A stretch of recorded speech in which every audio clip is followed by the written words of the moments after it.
নমস্কার, fishing Bangla 7 YouTube চ্যানেলের পক্ষ থেকে আপনাদের সকলকে স্বাগত জানিয়ে শুরু করছি আজকের ভিডিও। আজ অনেক দিন পর আবারও ফিরে এলাম এই মাছ ধরার জগতে। খুব শীঘ্রই আপনাদের পরিচিত এই পুকুরটিতে কাজ শুরু হতে চলেছে।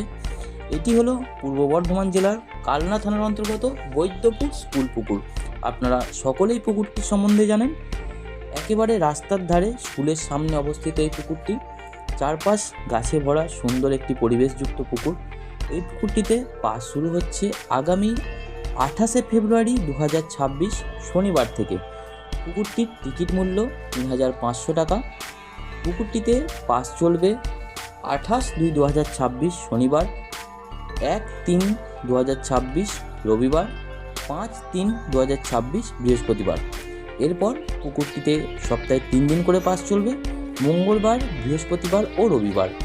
পুকুরটিতে আনুমানিক 10 থেকে 12 টন মাছ রয়েছে, এমনটাই জানিয়েছেন কর্তৃপক্ষ।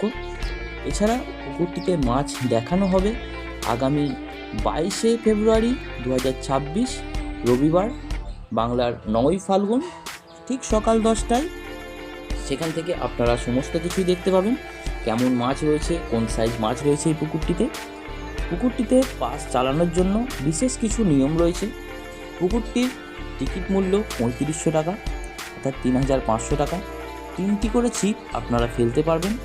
কোনো রকম খোল জাতীয় টোপ আপনারা ব্যবহার করতে পারবেন না। সুজি, ছাতু বা সাদা টোপ আপনারা ব্যবহার করতে পারবেন। কোনো রকম ভাসা জাতীয় টোপ বা অ্যান্টোনা জাতীয় জিনিস আপনারা ব্যবহার করতে পারবেন না। একটি সিট থেকে অন্য সিটে গিয়ে ছিপ ফেলতে পারবেন না। পুকুরটির চারপাড়ে টোটাল 30টি সিট রয়েছে।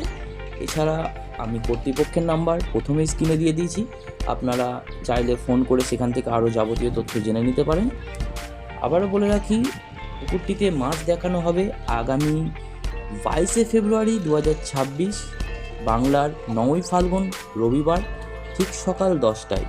আপনারা যারা মাছ দেখতে ইচ্ছুক অতি অবশ্যই 22শে ফেব্রুয়ারি 2026 অথবা 9ই ফাল্গুন ঠিক সকাল 10টায় পুকুর পাড়ে উপস্থিত থাকবেন, অথবা চ্যানেলটিকে সাবস্ক্রাইব করে সাথে থাকুন। মাছ দেখানোর ভিডিও আমি অবশ্যই আপনাদের সাথে শেয়ার করব, আপনারা সেখান থেকে যাবতীয় জিনিস দেখে নিতে পারেন। আরও একটি কথা, আপনারা মাছ ধরতে আসলে অবশ্যই ভালো করে খোঁজ খবর নিয়ে নিজ দায়িত্বে মাছ ধরতে আসবেন, আমার ভিডিও দেখে নয়। আর আজকের মতো ভিডিও এখানেই শেষ করলাম। ধন্যবাদ।